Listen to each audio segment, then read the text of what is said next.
Preliminary data show that under President Biden, the U.S. may be experiencing one of the sharpest declines in crime ever recorded. Intrigued?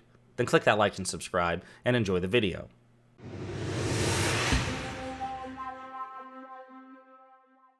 So one of the common talking points you'll hear from conservative thought leaders and Republican officials is the idea that 1, Democrats are soft on crime, and 2, as a consequence, crime will skyrocket when Democrats are in power because they're so weak.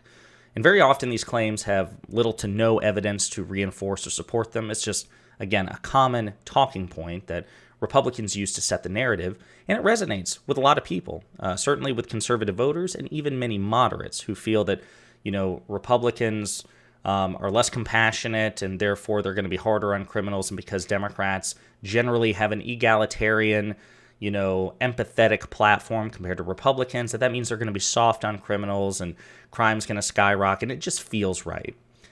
Except we actually have evidence to the contrary, because right now a Democrat is in power, Joseph Robinette Biden Jr. He's the president of the United States, and recent reporting suggests that actually crime's in free fall. It is dropping the rate of crime across this country.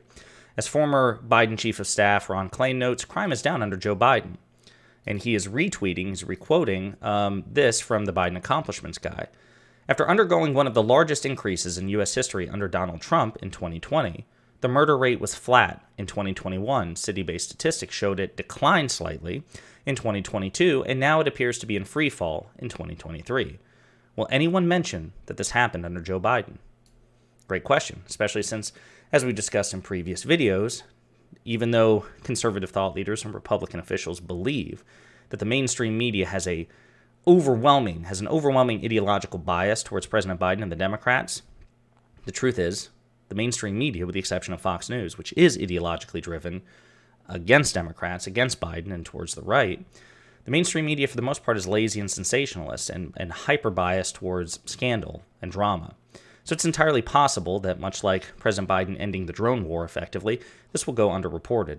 But darn it, we're going to talk about it, because the data comes from Jeff Asher, who's he's a data analyst, a criminologist with decades worth of experience, and he wrote this piece in The Atlantic called "The Murder Rate is Suddenly Falling. The first 5 months of 2023 have produced an encouraging overall trend for the first time in years." And he points out that, listen, official crime statistics are only released after a substantial delay, so for nearly a decade I've collected and compiled big city crime data as a way to assemble a more real-time picture of national murder trends. And then he says in the spring he's found some encouraging trends. The U.S. may be experiencing one of the largest annual percent changes in murder ever recorded, according to his preliminary data.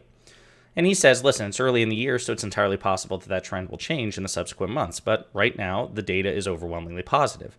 Murder is down about 12% year-to-date in more than 90 cities that have released data for 2023, compared with data as of the same in 2022. Big cities tend to slightly amplify the national trend. A 5% decline in murder rates in big cities could likely translate to a smaller decline nationally. But even so, the drop shown in the preliminary data is astonishing. So it's phenomenal stuff. He says, all of that said, the news is good. Murder is down 13% in New York City. Shootings are down 25% relative to the last year in late May. Murder is down more than 20% in Los Angeles, Houston, Philadelphia, and most significantly, murder is down 30% or more in Jackson, Mississippi, Atlanta, Georgia, Little Rock, Arkansas, Minneapolis, Minnesota, Milwaukee, Wisconsin, and others. Again, this is phenomenal news, and it also serves to undermine the notion that under Democrats, the United States and its constituent, areas will become these like Thunderdome, lawless areas where chaos ensues. It's simply not true. So again, this is happening under President Biden with a Democrat in power. It's entirely possible that the trajectory could change in the latter half of 2023. But right now, after 5 months worth of preliminary data, it's a pretty encouraging trend. Under Joe Biden, crime in the United States, particularly murder, is down, and it's down substantially. So let it shout from the rooftops, and be sure to thank the president.